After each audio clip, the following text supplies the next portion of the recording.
एक महिला जिसकी उम्र 65 साल की उम्र की होती है, उसके पति की उम्र 75 साल की थी। उसके पति को कोई बीमारी हो जाती है जिसकी वजह से न तो वो चल सकता है और ना ही उठ सकता था। इधर उस महिला को अपने बेटे से कम उम्र के लड़के से प्यार हो जाता है और सेक्स की आदत लग जाती है और सेक्स करने के लिए 31 साल के लड़के को अपने घर पर बुलाया करती थी और उसको पैसे भी दिया करती थी। वक्त आगे बढ़ रहा था। एक दिन ऐसा होता है कि जिसकी किसी ने सोची भी न थी, इसी घर के अंदर 2 कत्ल हो जाते हैं। जब लोगों को ये बात पता चली तो किसी को यकीन नहीं हो पा रहा था कि एक महिला जिसकी उम्र 65 साल के आसपास, वो अपने बेटे से भी कम उम्र के लड़के के साथ प्यार कैसे कर सकती है और उसके साथ अवैध संबंध में व्यस्त। बिहार प्रदेश के पटना शहर में पाटलिपुत्र थाना और यहीं का एक इलाका है नेहरू नगर, रोड नंबर 2। एक महिला जिसका नाम सुजाता देवी होता है, उसकी उम्र 65 साल और पति की उम्र 75 साल के आसपास होती है और उसका नाम था NK श्रीवास्तव। पति पत्नी दोनों यहीं रहते हैं। बेटे अलग अलग शहरों में रहते हैं। एक बेटा दिल्ली में रहता है, एक बेटा हैदराबाद में रहता है और एक बेटा दुबई में रहता है। दुबई वाला बेटा अक्सर कर अपने माता पिता से बात किया करता था। एक दिन 15 अक्टूबर 2024 को दोपहर 12 बजे के आसपास फोन करता है। फोन नहीं मिल रहा था। माँ को कॉल लगाता है, बार बार फोन लगाता है, लेकिन माँ का फोन भी नहीं मिलता। फिर थक हार के पिता को फोन लगाता है, पिता का फोन भी नहीं मिलता, लेकिन दोनों में से किसी का फोन नहीं मिल रहा था। तभी उसने सोचा कि उसके घर के सामने एक अपार्टमेंट होता है, गणेश जानकी अपार्टमेंट। वहीं पर एक गार्ड रहता है। उस गार्ड का नाम रामप्यारे यादव होता है। उसको फोन मिलाता है और कहता है कि क्या तुम मेरे घर जाकर मेरे माता पिता से मेरी बात करा दोगे।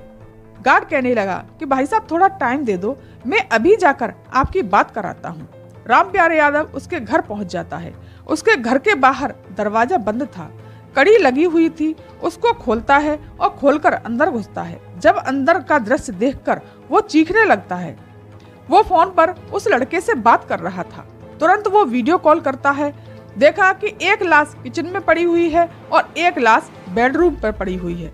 जब गार्ड की चीख निकल जाती है तब उसकी आवाज सुनने के बाद नीचे जो किराएदार रहता है वो तुरंत ऊपर आता है और आस पड़ोस के लोग भी आ जाते हैं। पुलिस को तुरंत सूचना दी जाती है और पुलिस जांच में जुट जाती है।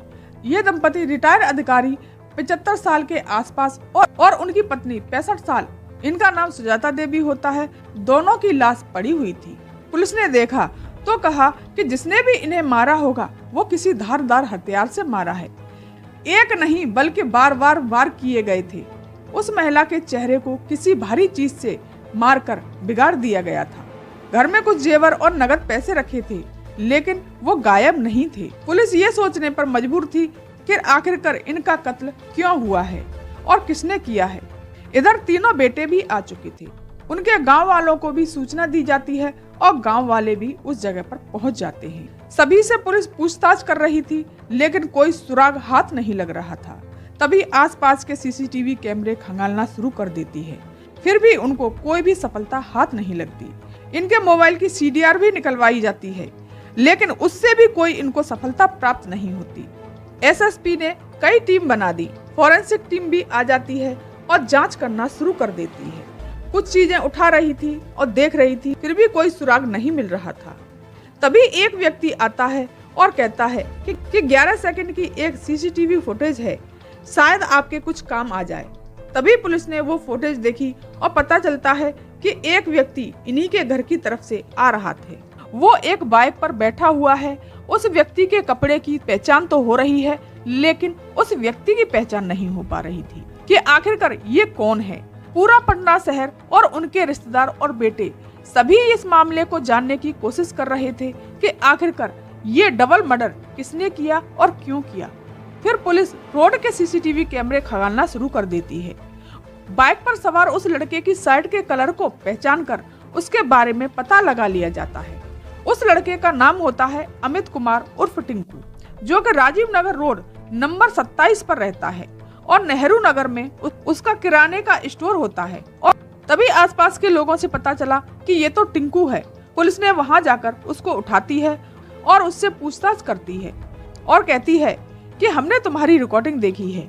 उसमें हमें कुछ अहम सबूत मिले हैं। शुरू में तो वो मना करता है और इधर उधर की बातें करने लगता है, लेकिन पुलिस भी कम चालू नहीं थी। उसने सिर्फ अंधेरे में तीर चलाया था, लेकिन क्या पता था कि तीर निशाने पर लग जाएगा। फिर पुलिस ने उससे सख्ती से पूछताछ की तो चौंकाने वाली बात सामने आती है और वो कहता है, मेरी अक्सर आंटी से बात होती थी। 15 अक्टूबर सुबह 7:30 बजे के आसपास फोन किया था कि घर आना, तुमसे कुछ बात करनी है। ये पहली बार नहीं था, अक्सर इसके पास फोन आता रहता था कि मैंने 3 साल पहले परचूनी की दुकान खोली थी, दुकान करने के लिए यहाँ पर आया था और 3 साल पहले ही सुजाता देवी से जानकारी हो गई थी। वो अक्सर कर घर आता था और उनकी मदद किया करता था। पुलिस ने कहा कि हमें आगे जानकारी लेनी है, इसके बारे में बताओ। फिर उस लड़के ने खुल के बताना शुरू कर दिया। वो कहता है कि जब भी मैं आता था मुझे कुछ पैसे मिल जाया करते थे, थोड़ी मदद मिल जाया करती थी। पैसे के बदले में उस महिला के साथ अवैध संबंध बनाने होते थे। वो कहता है, जब मैं 15 अक्टूबर 2024 को घर में 10 बजे के करीब आया था, जब वो उस महिला से संबंध बना रहा था, वो अजीब अजीब सी आवाजें आ रही थी। ये आवाज सुनकर उसके बुजुर्ग पति देखने की कोशिश कर रहे थे। उस बुजुर्ग व्यक्ति पर चला नहीं जा रहा था, फिर भी वो हिम्मत करके आगे बढ़कर देखता है और जोर जोर से चीखने लगता है और चिल्लाने लगता है। उसने अपनी पत्नी को उस लड़के के साथ अवैध संबंध बनाते हुए देख लिया था।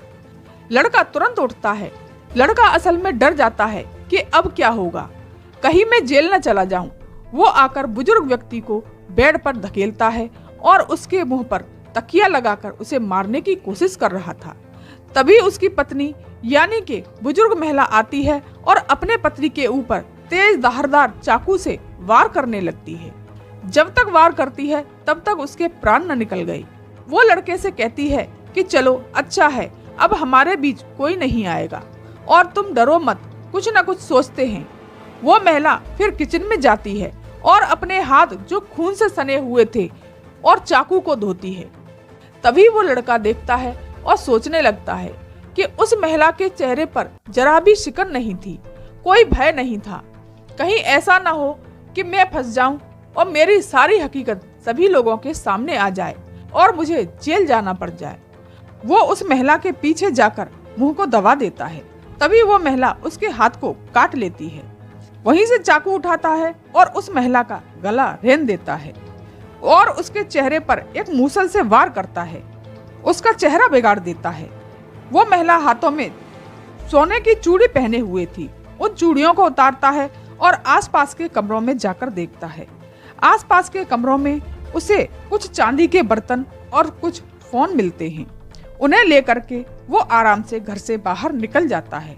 वो सीधे अपनी दुकान पर पहुंचता है और दुकान पर जाकर शाम को अपनी दुकान बंद करने के बाद वो सुनार की दुकान पर पहुंचता है।